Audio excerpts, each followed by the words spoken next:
ఆ కొడుకుని తీసుకువెళ్ళి గంగా నదిలో పడేస్తుంది. దానికి అతనికి కోపం వచ్చినా అప్పుడిచ్చిన మాట వల్ల ఏమనలేకపోతారు. అలా 7గురు సంతానం పుడతారు. కానీ వాళ్ళు పుట్టగానే వెళ్లి నదిలో పడేస్తూ ఉంటారు.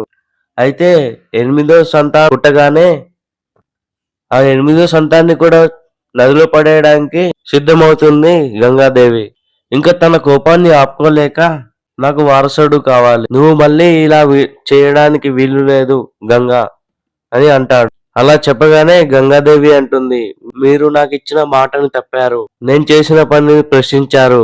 కాబట్టి నేను మిమ్మల్ని వదిలేసి వెళ్ళిపోతున్నా. వారసుడు అని అంటున్నారు కాబట్టి ఈ పిల్లవాడిని చాలా పెద్ద యోధుడిని చేసి మళ్ళీ మీకే తిరిగిచ్చేస్తా అని అక్కడి నుంచి ఆ పిల్లవాడిని పట్టుకుని గంగాదేవి వెళ్ళిపోతుంది. Hello friends,